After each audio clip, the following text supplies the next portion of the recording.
Joseph's dreams and betrayal. He was 17, the baby of the family, but not just the youngest, the favorite. Joseph's coat wasn't just colorful, it was a symbol, a message, a declaration to his 10 older brothers.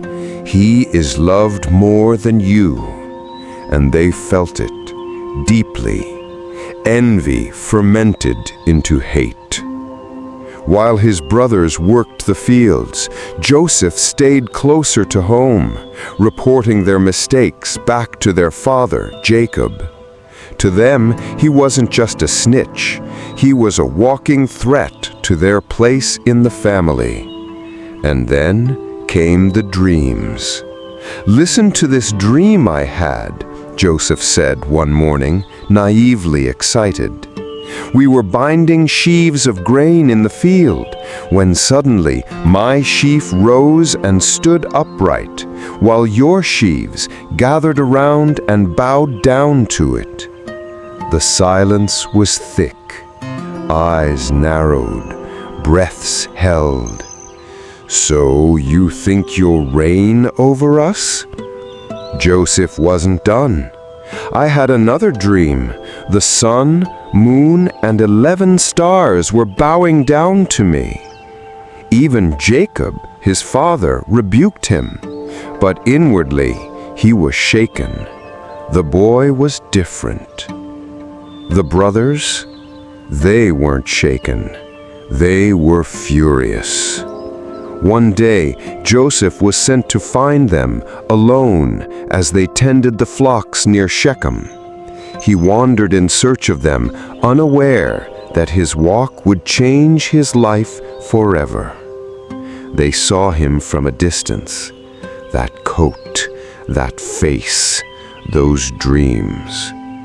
"Here comes the dreamer," one said, voice soaked in sarcasm. "Let's kill him, throw him into a pit, say a wild animal devoured him. Then we'll see what becomes of his dreams." Reuben, the eldest, stepped in. "Don't kill him, just throw him into the pit." He planned to rescue Joseph later, but fate, or divine design, had other plans. Joseph arrived smiling, unaware. They stripped him of his robe, that symbol of favoritism torn from his body, and they hurled him into a pit, a deep, dry well. No water, no mercy. As he cried out, they sat down to eat, indifferent to his agony. But then a caravan appeared in the distance, Ishmaelite traders on their way to Egypt. Judah had an idea. "Why kill him? Let's sell him. At least we'll make something out of him." For 20 shekels of silver, they sold their brother. He screamed, begged, looked each of them in the eyes, and they turned away. They took his robe, dipped it in goat's blood, and returned to Jacob. "Is this your son's coat?" they asked. Jacob clutched it. He tore his clothes, fell to the ground, and mourned. His sobs wouldn't stop, because they had broken something sacred. Meanwhile, Joseph was bound in chains, dragged across hot sand, tears drying in the desert wind. Every step away from his father, away from home, away from everything he knew. His dreams buried in a pit. His coat shredded in deceit. His life sold.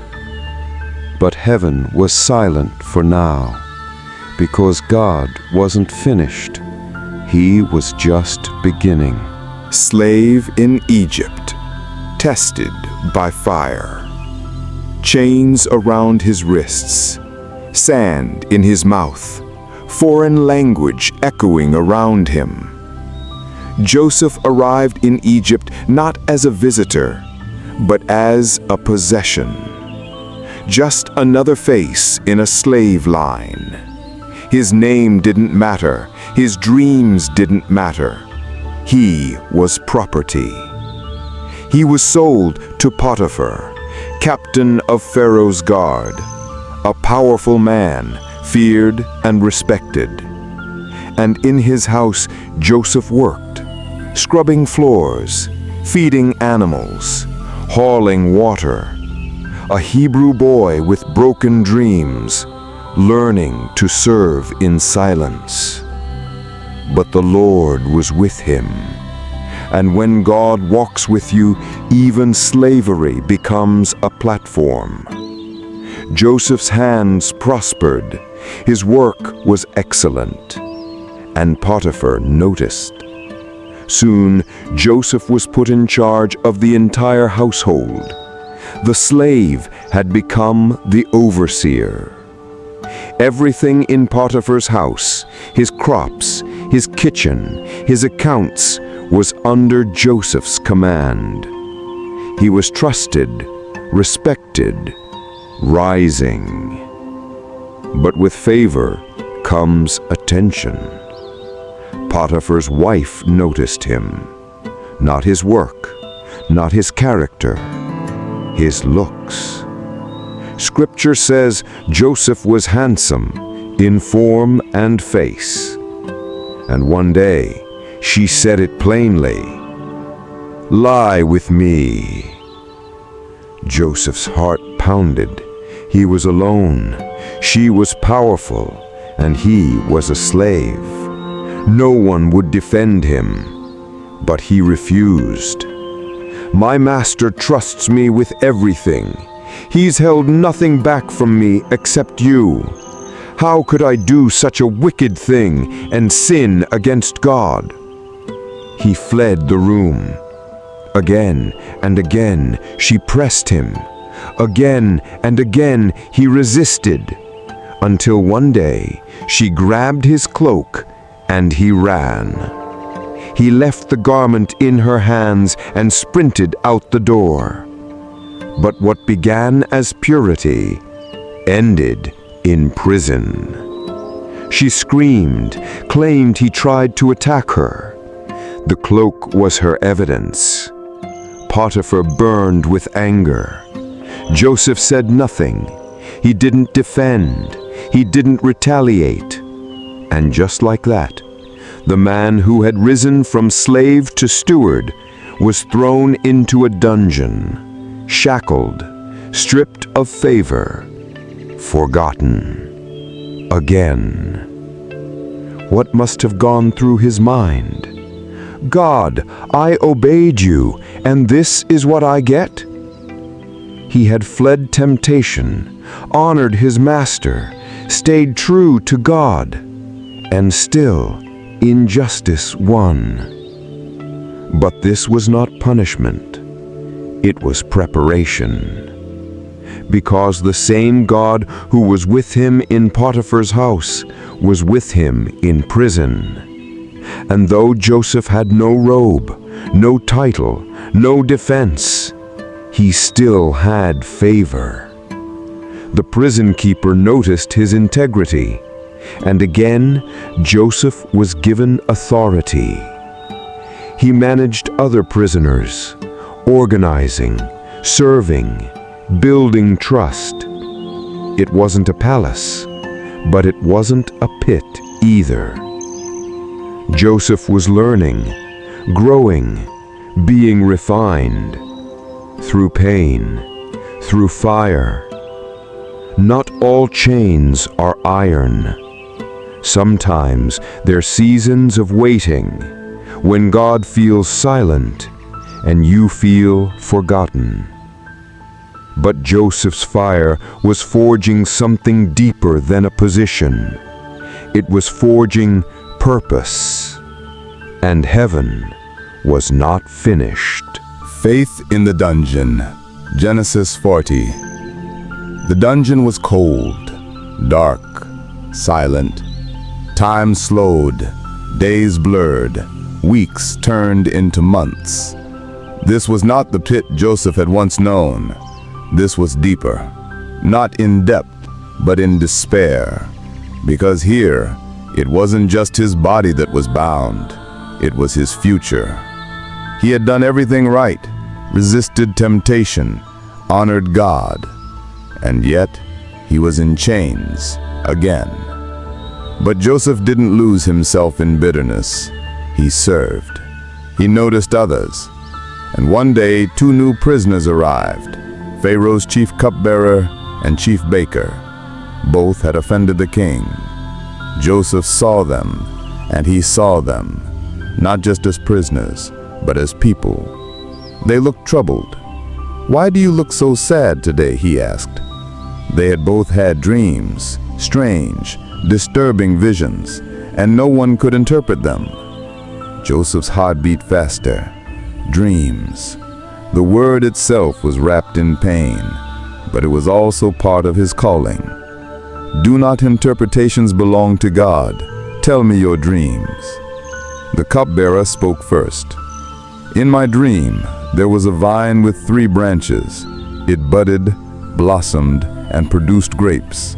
I took the grapes and gave Pharaoh his cup." Joseph listened and then responded, "The 3 branches are 3 days. In 3 days, Pharaoh will restore you to your position." Hope sparkled in the cupbearer's eyes, and Joseph, for the first time, asked for something. "When it all goes well with you, remember me, show kindness, mention me to Pharaoh. I was taken from my home. I did nothing to deserve prison." His voice cracked. The words cost him something. Then the baker stepped forward, encouraged by the good news. "In my dream, I had 3 baskets on my head, full of baked goods for Pharaoh. Birds were eating from the top basket." Joseph's face changed. "The 3 baskets are 3 days. In 3 days, Pharaoh will lift off your head and hang you. The birds will eat your flesh." Silence. 3 days later, both dreams came true. The cupbearer was restored, the baker was executed, and Joseph waited. That night he slept differently. Hope crept into his bones. He replayed the moment. "Remember me, mention me to Pharaoh. Surely the cupbearer would tell the king." But days passed, weeks, months, and the scripture says simply, the chief cupbearer did not remember Joseph. He forgot him. Those 5 words must have shattered him. He had spoken the truth, given the interpretation, and once again been abandoned, forgotten by men, but not by God. 2 full years passed. 2 years. 730 days of silence, of wondering, did I miss it? Have I been left behind? Is this where the story ends? Joseph had no idea that while he sat in prison, his name was echoing in heaven, because faith isn't proven by miracles. It's proven by waiting when nothing happens. When the silence feels like punishment, but it's actually preparation. Joseph wasn't just learning leadership, he was learning trust, that God's promises aren't on a stopwatch, but on his schedule. Because the dreams God gives, they require something more dangerous than action. They require endurance. Joseph didn't have a timeline. He didn't have updates, but he had faith. And in the dungeon, faith was enough. From prison to Pharaoh's court. The day began like any other. Stone walls, chains clinking, voices echoing in the dark.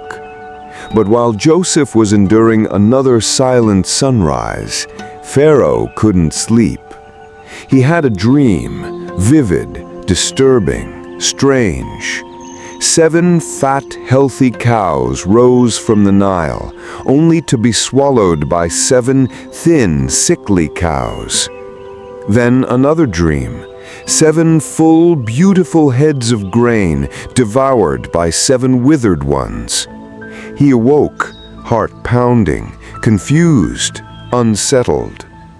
He called for Egypt's magicians and wise men, but no one could explain the dreams, not one.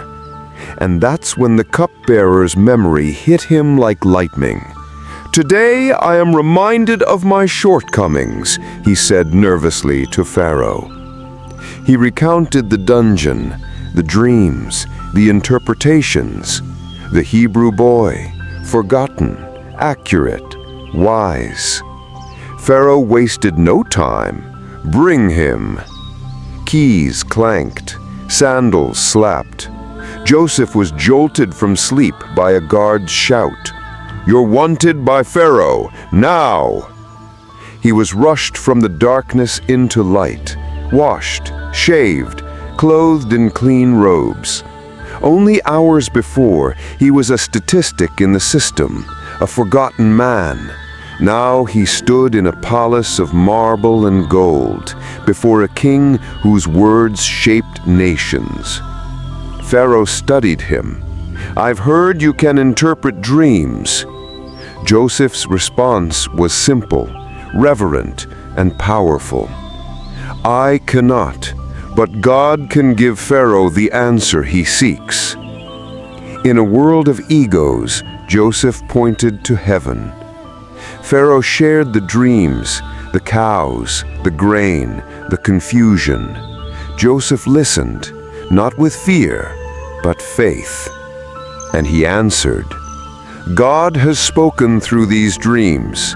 There will be 7 years of great abundance in Egypt, followed by 7 years of famine so severe the abundance will be forgotten. Let Pharaoh appoint a wise man to manage the harvest. Store grain during the good years, or the people will starve during the bad." It was bold, strategic, prophetic, and Pharaoh was stunned. He turned to his officials. "Can we find anyone like this man, in whom is the Spirit of God?" Then came the words Joseph never imagined hearing. "You shall be in charge of my palace. All my people will submit to your orders. Only with respect to the throne will I be greater than you." The shackles were gone. The slave, now sovereign. Pharaoh placed his signet ring on Joseph's finger, the symbol of royal authority. He robed him in fine linen, a garment of honor. Hung a gold chain around his neck, the weight of recognition.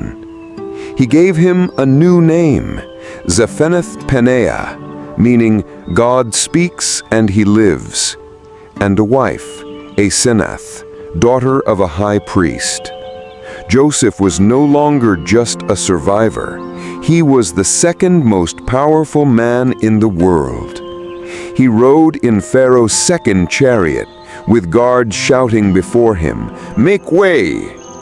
He was 30 years old, 13 years of hardship, of betrayal, of injustice, of silence.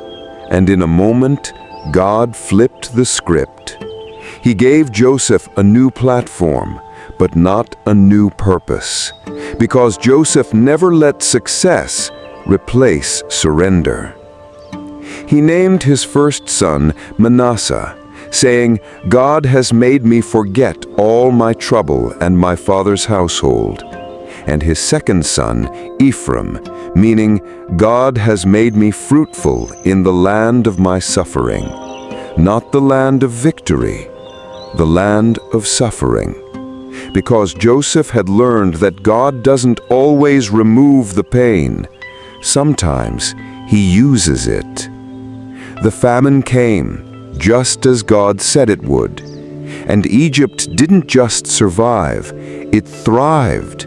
because a Hebrew slave dared to interpret not just dreams, but divine timing. And while Pharaoh saw a gifted man, Joseph saw a faithful God.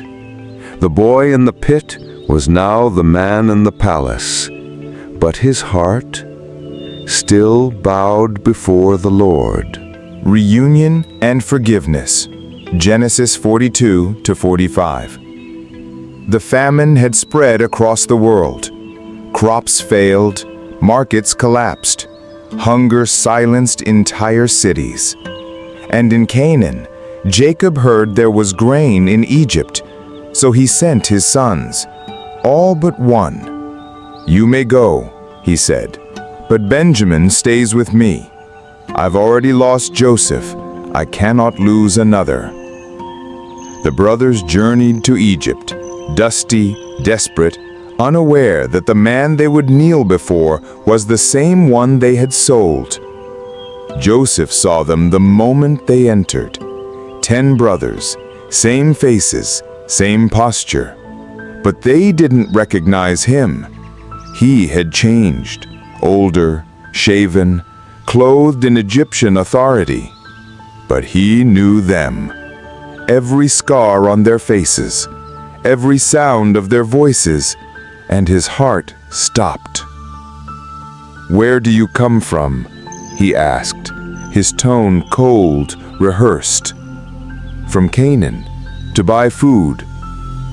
And then came the test. He accused them of being spies, imprisoned them for 3 days, then released them, all except Simeon. "Go home," he said. "Bring your youngest brother to prove your honesty. If you don't, you won't see me again." They trembled, whispered among themselves in Hebrew, not knowing Joseph understood every word. "Surely we are being punished because of what we did to our brother." Joseph turned away and wept. The pain hadn't left. The wound was still tender, but so was his heart. The brothers returned home, told Jacob everything. He refused to send Benjamin. "If anything happens to him, I will die." Time passed, hunger worsened, and Judah, the same brother who once said, "Let's sell him," now stepped up. "Send the boy with me. I'll guarantee his safety. If I fail, hold me accountable forever." Jacob, with trembling hands, agreed. So they returned to Egypt with Benjamin. Joseph saw his youngest brother, the only one who hadn't betrayed him. His voice caught in his throat. He ordered a feast, treated them like royalty, but one final test remained. He planted his silver cup in Benjamin's sack, sent his men to catch them as they left, accused Benjamin of theft. The brothers fell to the ground, begging. "Take us all," they pleaded. "Don't take the boy." Judah, the one who once abandoned, now offered himself as a slave. "Let me stay in his place," he said. "My father will die if Benjamin doesn't return." Joseph could take no more. He sent everyone out of the room. He wept so loudly the Egyptians heard. Then he revealed himself. "I am Joseph, your brother, whom you sold into Egypt." Silence, terror, shame. But Joseph's voice softened. "Do not be distressed. Do not be angry with yourselves. It was not you who sent me here, but God." Years of betrayal, years of silence, years of injustice, and still he forgave. He kissed his brothers, held them, wept over them, and the very family that once destroyed him was now restored. Not because they deserved it, but because Joseph had been changed by the journey, because God had done something deeper in him than just promotion. He had shaped his heart. Joseph sent wagons to bring Jacob and the entire family to Egypt. When Jacob saw the carts, his spirit revived. And when he finally stood before his son again, the one he thought was dead, he fell on his neck and wept. Joseph's dream had come true, not of power, not of ego, but of purpose. Because the dream was never about dominance, it was about deliverance. What you meant for evil. Jacob's final days were filled with peace. He had seen what he thought was impossible. The son he believed was dead, restored and ruling. Before his death, he blessed each of his sons and charged them to carry on the covenant of Abraham. And then he breathed his last in Joseph's arms. Grief returned like a tide. Joseph wept over his father, embraced him, kissed him. He commanded Egyptian officials to embalm him, a privilege reserved for royalty. All of Egypt mourned. Joseph took his father's body back to Canaan as promised, with an escort of chariots, servants, and soldiers. It wasn't just a burial, it was a royal procession. The boy from the pit had become the man who buried a patriarch like a king. But after Jacob was gone, the brothers grew afraid. What if Joseph holds a grudge? What if he only waited for our father to die before seeking revenge? They came before him trembling. "We are your servants," they said, bowing low. They offered apologies, offered themselves as slaves. But Joseph's heart broke all over again. He remembered the pit, the caravan, the prison, the pain. He had every reason, every right to punish them. But he looked at them with eyes full of grace and said, "Don't be afraid. Am I in the place of God?